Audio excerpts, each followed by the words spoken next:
Hello all and welcome back again in Art and Culture series. This is lecture number 7 and we are going to discuss some of the lectures, some of the things which is relevant in the examination. So हम लोगों ने basically जो art and architecture में temple architecture था उसको हम लोगों ने डिस्कस कर लिया था. छोटा सा टॉपिक बचा हुआ है बुद्धिज़्म और जैनिज़्म से रिलेटेड ही कुछ स्कल्पचर से रिलेटेड उसको बात करेंगे. साथ ही साथ हम लोग ब्रॉन्ज स्कल्पचर के बारे में भी बात करेंगे. इन दोनों टॉपिक को ख़त्म करने के बाद हम लोग फिर आगे बढ़ेंगे और इस्लामिक आर्किटेक्चर के बारे में बात करेंगे नेक्स्ट क्लास से. तो basically it will take I guess 2 more lectures to finish this topic. काफ़ी इंपॉर्टेंट टॉपिक था, काफ़ी बड़ा टॉपिक था. फटाफट इस चीज़ को हम लोगों ने ख़त्म कर दिया. क्वेश्चन प्रैक्टिस करना आपका काम है. सो स्टार्ट करें अगर तो सबसे पहले आती है बुद्धिस्ट आर्किटेक्चर. बुद्धिज़्म के बारे में आप लोगों ने ऑलरेडी पढ़ा हुआ है. इसकी हिस्ट्री, इसकी फ़िलासफ़ी, इसके मतलब हर चीज़ के बारे में हम लोगों ने डिस्कस कर लिया है. तो आपको ये चीज़ पता चल गई है कि हिंदू आर्ट एंड आर्किटेक्चर के साथ ही साथ में बुद्धिस्ट टेम्पल भी बनना शुरू हो गए थे, क्योंकि अब मूर्ति बनना भी स्टार्ट हो गई थी. टेम्पल के लिए मतलब कि रिलीजियस प्लेसेस वगैरह बनना भी शुरू हो गए थे. तो बुद्धिस्ट आर्किटेक्चर भी बनना शुरू हो गई थी. यहाँ पर जो एलोरा है वो काफ़ी इंपॉर्टेंट पोजीशन होल्ड करता है. इनफैक्ट अजंता जो कि बेसिकली केवल और केवल बुद्धिज़्म के लिए ही जाना ही जाता है, एलोरा भी इक्वली इंपॉर्टेंट है, क्योंकि यहाँ पर बुद्धिज़्म, जैनिज़्म और ब्राह्मणिज़्म तीनों ही तरीके के मॉन्यूमेंट, तीनों ही रेलेवेंस पाए गए हैं. इसमें सबसे इंपॉर्टेंट जगह है बोध गया, क्योंकि बुद्धिज़्म की शुरुआत ही मानी जाती है बोध गया से, क्योंकि यहीं से एनलाइटनमेंट हुआ था और फिर यहीं से आगे धर्मचक्र परिवर्तन वगैरह स्टार्ट हुआ था. मोस्ट इंपॉर्टेंट बुद्धिस्ट साइट है, क्योंकि यहीं पर प्रिंस सिद्धार्थ को एनलाइटनमेंट हुआ था. ऑलरेडी आप समझ गए हैं, इसलिए बोधि ट्री की भी इंपॉर्टेंस है अपनी. माँ बोधि टेम्पल बोध गया में बनाया गया है. उसकी कुछ इंपॉर्टेंट चीज़ें हैं, जैसे it is the first shrine situated at the base of Bodhi tree, was probably built by emperor Ashoka. Ashoka के दौरान, अशोका के टाइम पे ही ये बनाया गया था. बहुत सारी वेदिका जो है इस श्राइन के आसपास में बनाई गई थी पोस्ट मौर्यन एरा के दौरान में. इनफैक्ट जो है शुंग डायनेस्टी के बारे में आप लोगों ने पढ़ा है कि इन्होंने कई सारे स्तूपास को, जैसे 84,000 स्तूपा को इन्होंने पूरी तरीके से डिस्ट्रॉय कर दिया था. हालांकि बाद में जा कर के सांची का स्तूप और सारनाथ, कुछ और भी स्तूप इन्होंने बनवाए थे, उसकी वापस से मेंटेनेंस, मरम्मत करवाई थी. Many sculptures in the niche in the temple belong to Pala period. Pala के टाइम पे भी कई सारी चीज़ें बनाई गई थी, जैसे धर्मपाल और रामपाल. बहुत सारे लोग थे जो पाल डायनेस्टी के थे, जिसमें हम लोगों ने ऑलरेडी अपने हिस्ट्री, एंशिएंट हिस्ट्री के लेक्चर में से कवर करके रखा हुआ है. अब देखिए सीन ये है कि पाल डायनेस्टी ने काफ़ी इम्पॉर्टेंट अपनी कंट्रीब्यूशन दी थी in the propagation of Buddhism, और इसी कारण से जो बंगाल है या म्यांमार का इलाका है वहाँ पर काफ़ी ज़्यादा बुद्धिज़्म हमें देखने को मिलती है. इनफैक्ट द मोनास्ट्रीज या जो कुछ भी चीज़ें हैं बेसिकली वो हमें इन एरियाज़ में देखने को मिलती हैं. Temple itself was constructed during the colonial period. It is 7th century design. It is neither Nagara or Dravidian style, क्योंकि सीधी सी बात है बुद्धिज़्म का है. This is not a temple architecture actually. आगे बात करें हम लोग अगर तो नालंदा यूनिवर्सिटी के बारे में आता है. नालंदा यूनिवर्सिटी उस समय की काफ़ी ज़्यादा इंपॉर्टेंट यूनिवर्सिटी थी. इनफैक्ट उस समय 4 यूनिवर्सिटीज़ थी जो काफ़ी ज़्यादा इंपॉर्टेंट थी. एक थी जो नालंदा यूनिवर्सिटी थी, इसके अलावा विक्रमशिला यूनिवर्सिटी, वल्लभी यूनिवर्सिटी जो कि गुजरात में थी, और एक और यूनिवर्सिटी तक्षशिला जो कि आज की डेट में पाकिस्तान में चली गई है. उस समय बेसिकली तक्षशिला में हुआ करती थी. तो जो नालंदा यूनिवर्सिटी थी इसको बनवाया गया था कुमार गुप्त के द्वारा. कुमार गुप्त बेसिकली गुप्ता डायनेस्टी के काफ़ी इंपॉर्टेंट एक रूलर थे. तो it was actually A monastic university. यहाँ पर बुद्धिज़्म के बारे में पढ़ाई की जाती थी. ह्वेनसांग और बहुत सारे लोग आए थे बेसिकली इस एरिया में, मतलब इस यूनिवर्सिटी में, और उन्होंने बुद्धिज़्म के बारे में बातें की थी. इनफैक्ट नालंदा यूनिवर्सिटी के बारे में ऐसा कहा जाता है कि जब मोहम्मद बिन गोरी आया था और अपने जो स्लेव था बेसिकली खिलजी को भेजा था, मतलब बख्तियार खिलजी को जब भेजा था नालंदा यूनिवर्सिटी को डिस्ट्रॉय करने के लिए, तो खिलजी ने इससे नालंदा यूनिवर्सिटी में आग लगा दी थी, और ये आग 1 महीने तक जलती रही थी. तो 1 महीने तक अगर आग जल रही है तो आप एक्सपेक्ट कर सकते हैं कितनी ज़्यादा वहाँ पर बुक्स और कितनी ज़्यादा जो होता है पेपर्स वगैरह रखे गए होंगे. 1 महीने तक आग जल रही है जब. तो इसी वजह से कह सकते हैं कि the Nalanda university has very important position at that time. It is a Mahavira since it is a complex of many monasteries. Only a small portion of the place has been studied as most of it lies buried under present civilization. क्योंकि सब के सब जला दी गई है और आज की डेट में बरीड है, ज़मीन के अंदर में धसी हुई है. Only a small portion of the place, यही केवल और केवल स्टडी किया जा सका है. रिकॉर्ड से हमें पता चलता है कि ह्वेन सांग ने यहाँ पर काफ़ी ज़्यादा इन्फॉर्मेशन गैदर की थी, मतलब आकर के यहाँ पर बुद्धिज़्म के बारे में पढ़ाई किया हुआ था. कुमारगुप्त के बारे में ऑलरेडी हम लोगों ने डिस्कस कर लिया कि इन्होंने ही बेसिकली बनवाया था. इसी तरीके से विक्रमशिला यूनिवर्सिटी जो थी वो पाल डायनेस्टी ने, मतलब कि धर्मपाल ने बेसिकली बनवाया था. चाइना से मॉन्क आते थे और तिब्बत से, सेंट्रल एशिया से भी आते थे और ये लोग बेसिकली यहाँ पर आकर के पढ़ाई करते थे अबाउट द बुद्धिज़्म. क्योंकि this place is having, you can से, बर्थ ऑफ बुद्धिज़्म. यहीं से सारी चीज़ें निकल करके आई और यही कारण है कि यहाँ पर बुद्धिज़्म बहुत ज़्यादा प्रोपेगेटेड है. Nalanda was the centre of art production and Buddhist sculpture and manuscript were taken from here by monks to their countries. और इस तरीके से यहीं से हर एक कंट्री में फैली है, जैसे तिब्बत हो गया या चाइना हो गया, जापान हो गया, साउथ कोरिया हो गया, म्यांमार हो गया या फिर श्रीलंका हो गया, और साउथ में जहाँ जहाँ पर भी आप जा सकते हैं वहाँ वहाँ पर ये बुद्धिज़्म जो है नालंदा यूनिवर्सिटी के ही कारण से फैली हुई है. इनफैक्ट अगर आप किसी और कंट्री में जाते हैं, वहाँ पर बुद्धिज़्म को अगर देखते हैं तो सब सारे यही बोलेंगे कि the emergence of the Buddhism has been from India, India से ही हुआ है. But they are propagating their own culture and in the own format of Buddhism. तो जैसे चाइना में अगर आप जाएंगे तो वहाँ पर बुद्धिज़्म है, लेकिन वो चाइनीज़ टाइप का बुद्धिज़्म है. तिब्बत में तिब्बतियन टाइप का बुद्धिज़्म है. तो अब ये अलग अलग सेक्ट में बट गया है और उस सेक्ट के हिसाब से ये लोग अपना प्रोपेगेट करते हैं. तो this is just for your information कि आपको एक जानकारी होनी चाहिए कि बुद्धिज़्म बेसिकली किस तरीके से फैला हुआ है. इनफैक्ट बुद्धिज़्म हमें अफ़गानिस्तान में भी मिलता है, हालांकि वहाँ पर अब बुद्धिस्ट लोग नहीं बचे हैं क्योंकि तालिबान ने पूरा डिस्ट्रॉय कर दिया है. Otherwise it was actually a centre at that time और काफ़ी इंपॉर्टेंट सेंटर हुआ करता था इस्लाम के आने से पहले. आगे बात करें तो evidence of all three Buddhist doctrine, Theravada, Mahayana and Vajrayana, ये सब यहाँ पर पढ़ाया जाता है. मॉन्क्स जो हैं वो अलग अलग कंट्री से आते हैं. Nalanda was the centre of art production, इसके बारे में हम लोगों ने बात कर ही लिया. तो Nalanda school of art sculpture was influenced by Buddhist Gupta, art of Sarnath and local Bihar tradition and central India. This synthesis emerged during the 9th century. तो इस तरीके से बेसिकली जो नालंदा यूनिवर्सिटी थी उसकी इंपॉर्टेंस आप देख सकते हैं. एक क्वेश्चन आप एक्सपेक्ट कर सकते हैं कि टेल मी अबाउट या discuss the details of the Nalanda university and its importance. जैसे आज की डेट में गवर्नमेंट नालंदा यूनिवर्सिटी को वापस से रीजुविनेट कर रही है, वापस से रीबिल्ड कर रही है और इसे फिर से बुद्धिज़्म का सेंटर बनाने की बात कही जा रही है. अब या तो ये यूनिवर्सिटी बनेगी, या तो ये एजुकेशनल सेंटर बनेगा, या फिर ये एक म्यूज़ियम भी बन सकता है. This has very, you can say, important position in the history. और in fact not only the history, यहाँ पर हम अपने डिप्लोमेटिक तरीके, जो इंटरनेशनल रिलेशंस के जो तरीके होते हैं उनको भी अपना सकते हैं with the help of this Buddhism.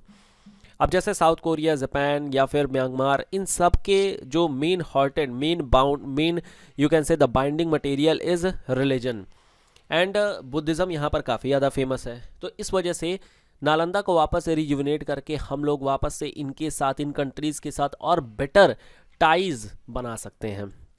और इस तरीके से आप अपने आंसर का कंक्लूड भी कर सकते हैं कि नालंदा यूनिवर्सिटी को अब गवर्नमेंट ऑफ इंडिया वापस से रिजुविनेट कर रही है. इनफैक्ट बुद्धिज़्म को और प्रमोट करने के लिए गवर्नमेंट ने यहाँ पर सर्किट्स बनाए हुए हैं, जिसके कारण से जब भी भारत दर्शन या फिर देखो अपना देश, इस तरीके की स्कीम में जब भी लोग घूमने जाएंगे तो वहाँ पर बुद्धिस्ट सर्किट भी उन्हें मिलेगी. और इस बुद्धिस्ट सर्किट का यू कैन से कि the central place is Nalanda या फिर बोधगया. क्लियर? तो इस तरीके से आप अपने आंसर को कंक्लूड कर सकते हैं. आगे अगर बुद्धिस्ट आर्किटेक्चर में बात करें तो कुछ और भी नालंदा स्कूल ऑफ स्कल्पचर की फीचर्स है, उसके बारे में देख लेते हैं. This is again very important. Again ये क्वेश्चन पूछा जा सकता है. तो यहाँ पर क्या है कि sculpture have an ordered appearance with little effect of crowding. क्योंकि सीधी सी बात है, यहाँ पर जो चीज़ें पाई गई हैं वो काफ़ी ज़्यादा अपने आप में यू कैन से कि इंडिजिनस नेचर की हैं. ये 3D फॉर्मेट में चीज़ें बनाई गई हैं, यहाँ पे ऑर्नामेंटेशन की गई है, back slabs of sculptures are detailed. अब देखिए यहाँ पर आप गांधार स्कूल या मथुरा स्कूल इनकी बात मत करिए, because this is something else, this is Nalanda school of sculpture. यहाँ पर अगर इन्फ्लुएंस देखेंगे तो यहाँ पर हमें गांधार का भी इन्फ्लुएंस देखने को मिलता है, मथुरा का भी हमें देखने को मिलता है, और इनफैक्ट मिक्स्ड कल्चर भी हमें देखने को मिलता है। तो ये तीनों चीज़ें हमें यहाँ पर देखने को मिलती हैं। यहाँ पर जो मेन टाइम पीरियड है इस नालंदा ब्रॉन्ज का, वो बेसिकली 7 to 8 सेंचुरी में आप बोल सकते हैं, या फिर 12th सेंचुरी तक की ये एक्सटेंडेड पोर्शन में हमें देखने को मिल जाती है। The image are basically covering entire eastern India. यहाँ पर बेसिकली पहले महायान बुद्धिज्म को डिपिक्ट किया जाता था in the format of standing Buddha, Bodhisattva, और बोधिसत्व में जैसे मंजुश्री या फिर नागार्जुन या फिर अवलोकितेश्वर, पद्मपाणि, इन लोगों को पहले दिखाया जाता था इन द फॉर्मेट ऑफ, जैसे लोटस हो गया तो पद्मपाणि हो गए। हालांकि 11th और 12th सेंचुरी में यह और ज़्यादा इंपॉर्टेंट पोजीशन होल्ड किया और तांत्रिसिज्म में चला गया, यानी कि वज्रयान बुद्धिज्म जो होती है बेसिकली उधर चला गया। और इस तरीके से जो वज्रयान जो डायटीज़ हैं उनकी डोमिनेंस हमें देखने को मिल जाती है, जैसे वज्र श्रद्धा, जिसे सरस्वती मतलब भी बोलते हैं, या अवलोकितेश्वर या खासर पाना। तो इस तरीके से ये जो वज्रयान सेक्ट के लोग हैं, वज्रयान डायटीज़ हैं, उनकी भी यहाँ पर इम्पॉर्टेंट जो स्कल्पचर्स बनानी होती थी वो बनानी शुरू हो गई। इसके अलावा कुछ ब्राह्मणिकल इमेजेस भी हमें यहाँ पर मिली हुई हैं, और ये सब जो इमेजेस हैं बेसिकली वो यहाँ के विलेज जो आसपास के गांव थे उन्हीं लोगों द्वारा पूजे जाते थे। इसके अलावा नागपत्तनम, पत्तनम का मतलब होता है पोर्ट, तो नागपत्तनम बेसिकली जो तमिलनाडु में है, ये भी एक बुद्धिस्ट सेंटर हुआ करता था चोल पीरियड के दौरान में, और ये एक पोर्ट टाउन है। अभी हम लोगों ने देख लिया पत्तनम का मतलब ये होता है port. And there where trade activities with Sri Lanka which was continue to predominant Buddhism. तो इस तरीके से बेसिकली साउथ इंडिया में भी काफ़ी ज़्यादा प्रोमिनेंट रोल प्ले कर रही थी। आगे अगर बात करें तो हमारे पास जैन आर्किटेक्चर के बारे में आ जाती है। जैन आर्किटेक्चर में जैन के बारे में ऑलरेडी हम लोगों ने देख रखा है कि 24 तीर्थंकर हैं, बुद्धिज़्म से काफ़ी पहले से स्टार्ट हुआ था, किस तरीके से ये प्रोपाउंड हुआ, कैसे ये डिवाइड हुआ, और क्या फिलॉसफीज़ इनकी जैन की है, इसके बारे में ऑलरेडी हम लोगों ने देख रखा है। तो वापस रिपीट करने का सच कोई मतलब नहीं है। अगर आपको कोई भी कंसेप्ट भूला हुआ है तो आप वापस से इसे रिवाइज कर सकते हैं। तो Jain temples are found all over India except in the hills, and यहाँ पर जो मेन पिलग्रिमेज सेंटर है वो भी बिहार में ही है। इनफैक्ट बिहार जो है बुद्धिज़्म और जैनिज़्म दोनों का ही सेंटर आप बोल सकते हैं, क्योंकि यहाँ पर वैशाली जो जगह है वो जैन से रिलेटेड है, और नियर बाई जो रीजन्स है बेसिकली वो बुद्धिज़्म से रिलेटेड है। तो कहीं ना कहीं इनकी जो इम्पोर्टेंस बिहार में दोनों रिलीजन की काफ़ी ज़्यादा इम्पॉर्टेंस है। इनफैक्ट बिहार को आप कल्चरल अगर पॉइंट ऑफ व्यूज़ देखेंगे तो काफ़ी इंपॉर्टेंट पोजीशन है, but government of India is not looking that. या तो गवर्नमेंट ऑफ इंडिया करना नहीं चाह रही है, या फिर the people of India are not actually willing to develop Bihar as a cultural center. So this is the bad reality and harsh reality of our country. In the Deccan में अगर बात करें तो बेसिकली एलोरा और ऐहोल जो कि कर्नाटका में, ये दोनों सेंटर भी जैन के लिए काफ़ी ज़्यादा इंपॉर्टेंट है। इनफैक्ट बहुत सारे ऐसे प्लेसेस हैं जो जैन के लिए काफ़ी ज़्यादा इंपॉर्टेंट है, जैसे कि सेंट्रल इंडिया में आपकी खजुराहो हो गई, या देवगढ़ हो गया, चंदेरी हो गया, ग्वालियर हो गया। हालांकि यह ब्राह्मणिज्म के लिए भी काफ़ी इंपॉर्टेंट है, क्योंकि हर इस जगहों पर आपको टेम्पल्स भी मिलेंगे। इनफैक्ट जब हम लोगों ने मध्य प्रदेश में खजुराहो के बारे में बात किया था तो वहाँ पे हम लोगों ने ये भी बात किया था कि यहाँ पर जैन और बुद्धिस्ट साइट्स भी हैं जो आसपास में फैली हुई हैं। कर्नाटका में भी अगर बात करें तो यहाँ पर बहुत सारे जैन श्राइन्स हैं, जैसे कि गोमतेश्वर की जो स्टैच्यू है, जो गोमतेश्वर की स्टैच्यू है वो काफ़ी बड़ी है। इनफैक्ट गोमतेश्वर जो है वो कहा जाता है कि इन्होंने पहाड़ को रोक दिया था, और ये तीर्थंकर थे among the 24 tirthankaras of Jain, ये भी एक तीर्थंकर थे। ग्रेनाइट की स्टैच्यू बनी हुई है, या इसे बाहुबली के नाम से भी जाना जाता है। ध्यान में रखिएगा, प्रीलिम्स में क्वेश्चन पूछा जाता है। दे आर कमीशनड बाई कौमुदार्य जो बेसिकली यहाँ पे थे, या कौमार्य भी बोला जाता है इनको। तो ये prime minister of Ganga dynasty के थे। गंगा डायनेस्टी साउथ इंडिया में ही फैली हुई थी, कर्नाटका और आंध्र प्रदेश के कुछ एरियाज़ को मिलाते हुए। ज़्यादा बड़ी नहीं थी, छोटी डायनेस्टी थी और कम समय के लिए थी। श्रवणबेलगोला में ये लोकेटेड थी। श्रवणबेलगोला ये वही जगह है जहाँ पर चंद्रगुप्त मौर्य अपने संलेखना विधि से अपना डेथ प्राप्त किए थे, और यही श्रवणबेलगोला में ही आने पर भद्रबाहु ने फिर अल्टीमेटली जो जैन के 2 सेक्ट डिवाइड हुए थे, बेसिकली वो डिवीज़न हो गया था। तो इस तरीके से यहाँ पर श्वेतांबर और दिगंबर ये 2 सेक्ट डिफरेंट सेक्ट्स हमें जैन में देखने को मिल जाते हैं। काफ़ी बड़ी है, मोनोलिथिक फ्री स्टैंडिंग स्ट्रक्चर है। हाइट याद करने की आपको ज़रूरत नहीं है, केवल और केवल कंसेप्ट को जानते रहिएगा। गुजरात और राजस्थान में भी इसी तरीके से जैन हेरिटेज काफ़ी ज़्यादा है। इनफैक्ट आपको पता होगा कि जो जैन पिलग्रिमेज सेंटर है वो माउंट आबू में है, और यहीं पर पार्श्वनाथ की एक मार्बल की भी मूर्ति बना करके रखी गई है, जो कि बेसिकली सोलंकीज़ ने बनवाई थी। जैन ब्रॉन्ज इमेज के बारे में बात करें तो they are found near Akola, और ये बेसिकली बड़ौदा के पास में ही है, गुजरात में, और ये 5th to 7th सेंचुरी के बीच की है, मतलब कि ईस्वी पूर्व के टाइम की चीज़ है। लोस्ट वैक्स मेथड से इसे बनाया गया था। The image has been inlaid with silver and copper with embellishments. तो इस तरीके से यहाँ पर सिल्वर और कॉपर का यूज़ करके बेसिकली बनाया गया था। Jain bronze sculptures are also found from Chausa Bihar, Hansi Haryana, और बहुत सारे और भी कर्नाटक और तमिलनाडु के एरियाज़ में हम ये पाए हुए हैं। इनफैक्ट आप इन सारे एरियाज़ को गेस भी कर सकते हैं, क्योंकि देखिए जहाँ जहाँ पर जैन आर्किटेक्चर मतलब कि जैन लोग मिलेंगे, ऑब्वियसली वहाँ वहाँ पर हमें इस तरीके की जैन आर्किटेक्चर देखने को मिल जाएंगी। तो you can expect again and you can guess the places. अगर आपसे प्रीलिम्स में क्वेश्चन पूछा जाता है तो you can simply guess it. अगर नॉर्थ ईस्ट का कोई प्लेस दे देगा तो ऑब्वियसली यू विल से कि यहाँ पर कोई ऐसी चीज़ नहीं होगी। बुद्धिज़्म फैल सकता है लेकिन जैनिज़्म नहीं है। जैनिज़्म मेन इंडिया में ही रह गया था, और सेंट्रल इंडिया या फिर नॉर्थ और साउथ यू कैन से द मेन लैंड इंडिया वहीं पर केवल और केवल रह गया था, और आसपास के एरियाज़ में ये नहीं फैल पाया था एज सच। क्लियर।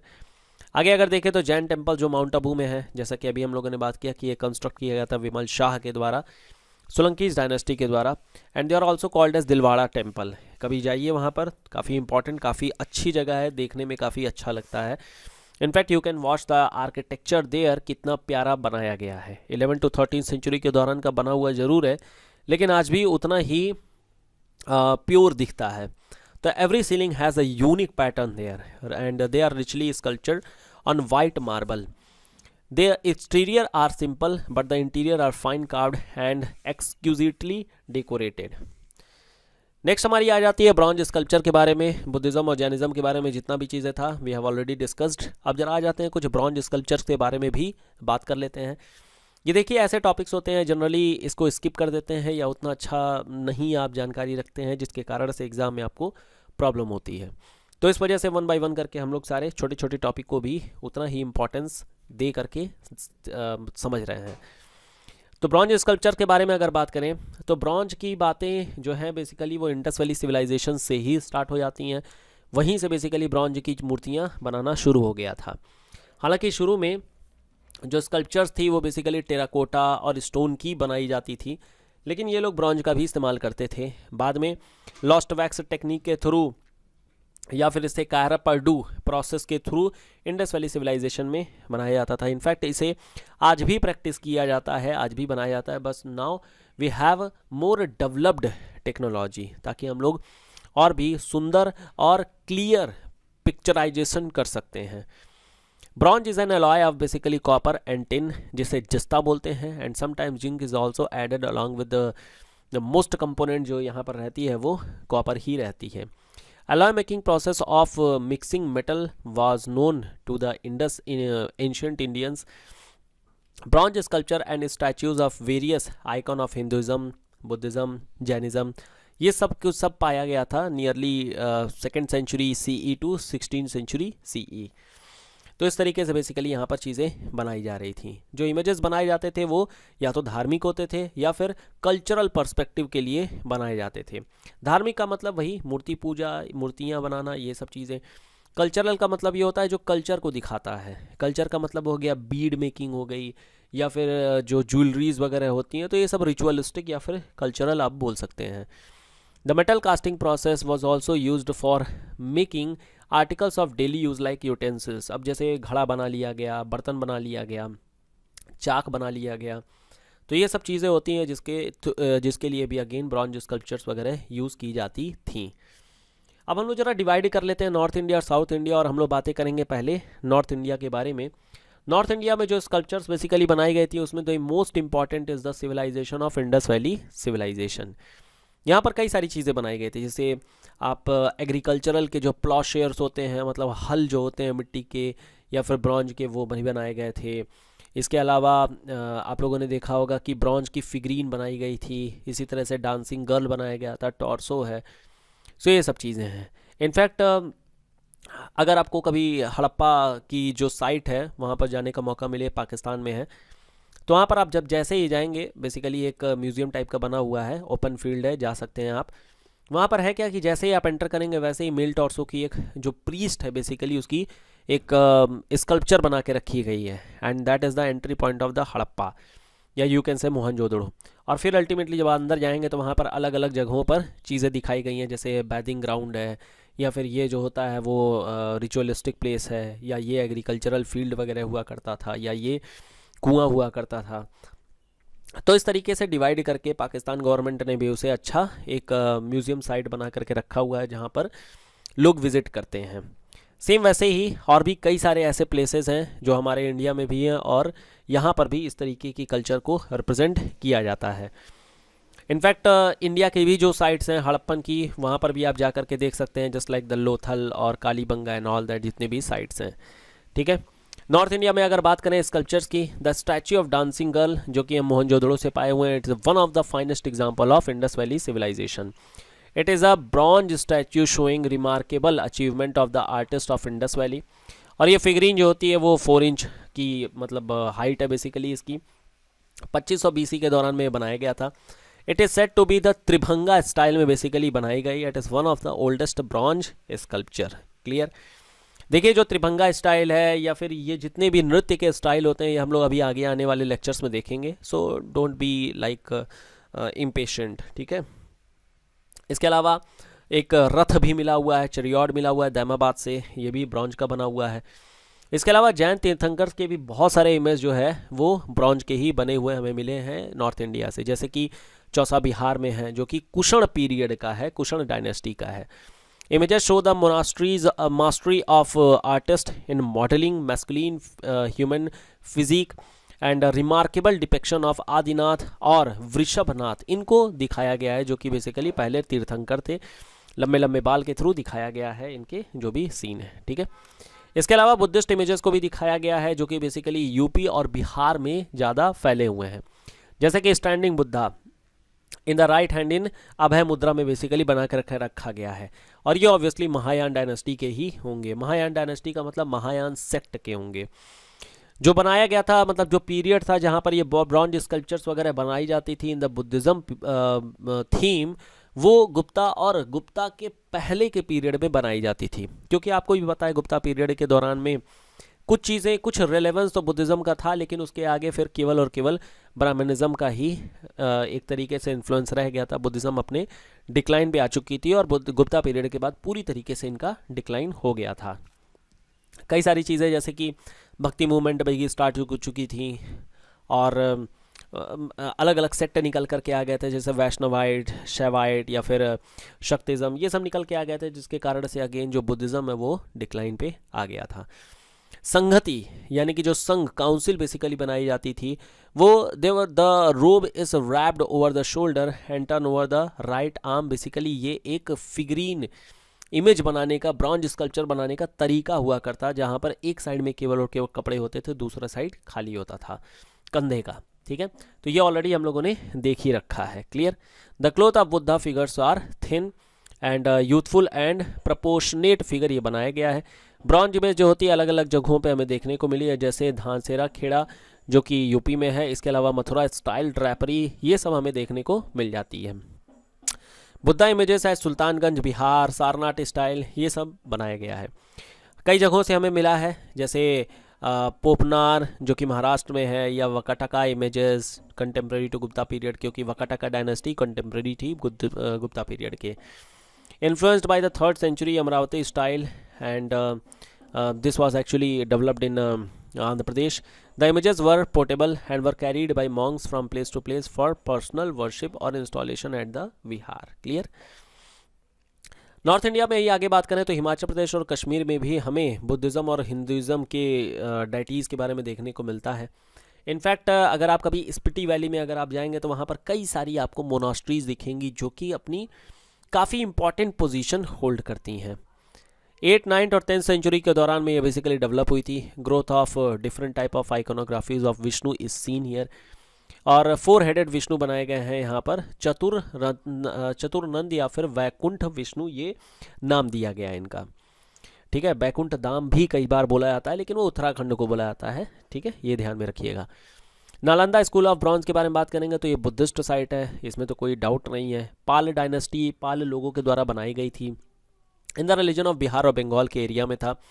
और यहाँ पर 4 बेसिकली इम्पॉर्टेंट कह लीजिए कि फिगरीन्स हैं जैसे, और ये सारे के सारे महायान सेक्ट से ही रिलेटेड, जैसे बोधिसत्व की अलग अलग मूर्तियाँ बनाई गई हैं। अवलोकितेश्वर हो गए, मैत्रेय हो गए, या फिर आपकी पद्मपाणि हो गए, ठीक है, या अमिताभ हो गए। तो ये बेसिकली बोधिसत्व के अलग अलग फॉर्मेट में फिगरीन्स ये ब्रॉन्ज इमेजेस की बनाई गई थी।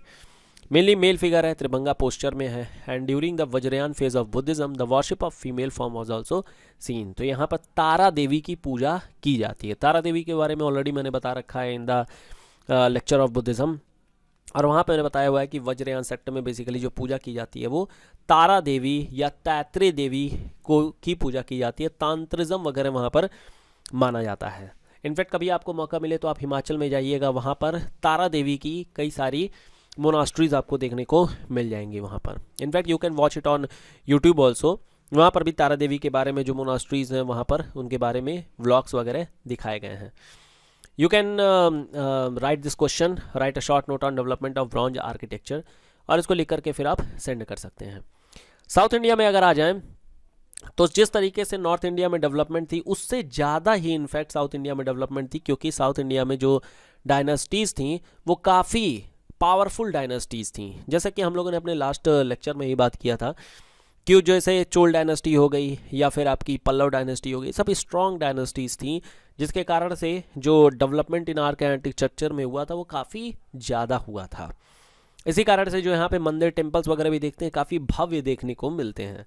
यहाँ पर अगर बात करें तो bronze casting technique and the sculpting of bronze images they reach its zenith in the South India the medieval period. यहाँ पर जैसे पल्लव डायनेस्टी के बारे में ही देख लें तो पल्लव डायनेस्टी ने काफ़ी इम्पॉर्टेंट कह लीजिए कंट्रीब्यूशन दिया हुआ था, जैसे कि icon of Shiva in the अर्धपरायण का आसन, तो ये एक इमेज थी। इसके अलावा राइट हैंड इन अक्षामन मुद्रा ये भी बनाया गया है। तो ये सब आपको याद रखना है। देखिए यहाँ पर कुछ समझाने वाली चीज़ नहीं है। चोल डायनेस्टी में अगर आ जाएंगे, देखिए बेसिकली क्या है कि जब भी आप आंसर राइटिंग करिए, जैसे कि मैं कुछ आंसर्स आप लोगों के देख रहा था, तो आंसर्स में आप लोग केवल और केवल आर्ट एंड आर्किटेक्चर डाल रहे हैं। देखिए this is the one side of the story, you have to include the ancient history also. Dynasty के बारे में भी आपको थोड़ी थोड़ी चीज़ें बतानी होंगी, otherwise answer will look incomplete. ठीक है, वैसे एक क्वेश्चन था गोल्डन पीरियड ऑफ गुप्ता मतलब Gupta age was the golden period of art and architecture. अब वहाँ पर आप केवल आर्ट एंड आर्किटेक्चर के बारे में दिखाएंगे तो it will look like very redundant answer. Dynamic लाने के लिए आपको वहाँ पर डायनेस्टी के बारे में भी बताना होगा कि ये डायनेस्टी मतलब गुप्ता डायनेस्टी है, इसमें ये रूलर थे, काफ़ी स्ट्रॉन्ग थे, इन्होंने इतने लोगों को हराने के बाद में पावरफुल हो गए थे। उस समय इंडिया में इनके कंटेम्प्रेरी कोई और नहीं था और इस वजह से काफ़ी स्टेबल गवर्नमेंट थी। स्टेबल होने के कारण से फिर आर्ट एंड आर्किटेक्चर में भी काफ़ी सफलता मिली। फिर आप रिलीजन का भी दिखा दीजिए कि उस समय बुद्धिज़्म बहुत ज़्यादा प्रोमिनेंस थी या फिर ब्राह्मणिज्म काफ़ी प्रोमिनेंस में थी। इस कारण से ब्राह्मण्स को काफ़ी इम्पॉर्टेंट रोल दिया गया और उस रोल के कारण ही टेम्पल वगैरह बनना शुरू हो गया और इस तरीके से टेम्पल आर्किटेक्चर की डेवलपमेंट स्टार्ट हो जाती है। तो ये सब बेसिकली जब आप दिखाएंगे तो आपको एक अच्छा डायनामिक आंसर, कंप्लीट आंसर मिलेगा। तो जो भी आप आंसर लिखिए उसमें history along with that art and architecture. जैसे आप ये समझ लीजिए कि जब भी आप कोई खाना वगैरह बनाते हैं देन आप उसमें कई सारे इंग्रेडिएंट्स मिलाते हैं, वो सारे के सारे इंग्रेडिएंट्स बेसिकली हिस्ट्री के अलग अलग फैक्ट हैं और उसमें जो नमक मिर्च और मसाला डाला जाता है that is art and architecture, और इनकी मिक्सिंग के बाद जो आप मटेरियल लेकर के आएंगे, the finished good, that will be the answer. ठीक है, तो इस तरीके से आप करेंगे तो ऑब्वियसली आपको काफ़ी अच्छा नंबर मिलेगा। तो coming back to our discussion, Chola dynasty के बारे में हम लोग देख रहे हैं। तो चोल क्या है कि इन्होंने ब्रॉन्ज आर्किटेक्चर में काफ़ी अपनी वर्ल्ड क्लास लेवल पे इन्होंने अपनी स्कल्पचर्स वगैरह बनाई। 10th to 12th सेंचुरी के दौरान में बेसिकली डेवलपमेंट हुआ था। The exquisite pieces of art developed during this period and this technique is still practised in south India. आज की डेट में भी बनाया जाता है। कुछ इंपॉर्टेंट चीज़ें जैसे कि कुंभकाओं, ये जो होती है यहाँ पर एक इम्पॉर्टेंट यू कैन से साइट है, लोकेशन है जहाँ पर ये चीज़ आज भी बनाई जाती है। इसके अलावा जो सबसे इम्पॉर्टेंट ग्रेट वर्क था वो था क्वीन सेम्बियन महादेवी की। इनकी फ़ोटो बनाई गई थी, मतलब कि आपकी जो भी चीज़ें हैं वो बनाई गई थी।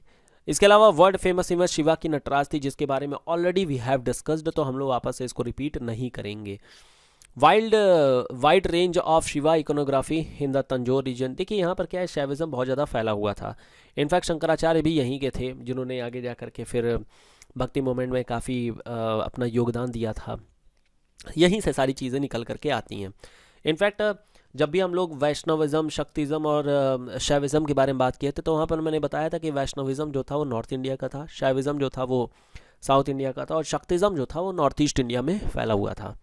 वही चीज़ यहाँ पर भी आपको देखने को मिल जाएगा।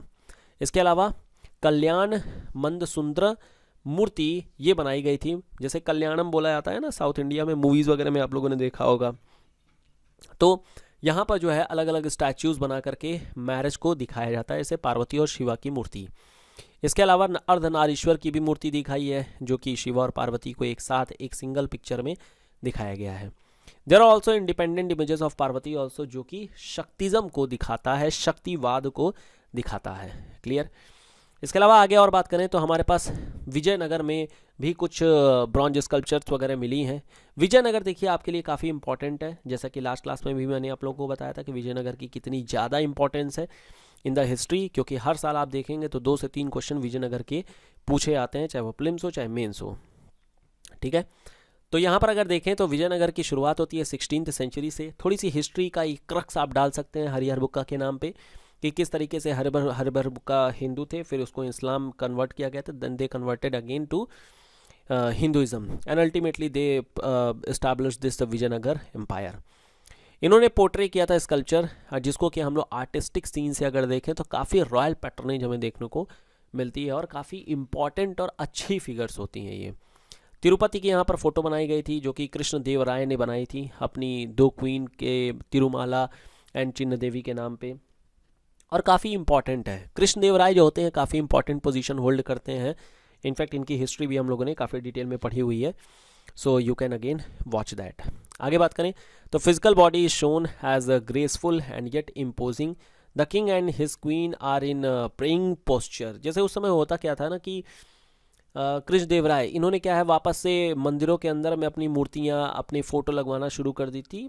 सिंपल सी बात है, राजा को भगवान का दर्जा दे दिया गया था, गॉड का दर्जा दे दिया गया था, और इसी कारण से इनकी भी मूर्तियाँ लगाई जाती थी। तो इन्होंने बेसिकली पूजा करते हुए भक्त के रूप में अपनी पूजा, मतलब मूर्ति लगवाई हुई थी। तो that was the thing related with the Vijayanagara empire, और ये थी contribution of Vijayanagara empire in bronze sculptures. इसके अलावा आप क्वेश्चन लिख सकते हैं again, Chola architecture represents a high watermark in the evolution of temple architecture. And second question आप लिख सकते हैं, write a short note on Chandela school of architecture. लिख करके अगेन सेंड कर सकते हैं। So this is the end. Next video में हम लोग बात करेंगे इस्लामिक आर्किटेक्चर के बारे में। It will take not more than 2 lectures, 2 lecture में ख़त्म हो जाएगा, and then we will ultimately discuss the questions. जो भी क्वेश्चंस है उनको देख लेंगे। It will be a live session and you can again ask your doubts there, तो ताकि हम लोग उसको बेटर तरीके से समझ सकें। इसके अलावा अगर कोई डाउट होता है तो obviously you can reach us by using the methods. मिलते हैं नेक्स्ट वीडियो में। Till then goodbye and thank you so much.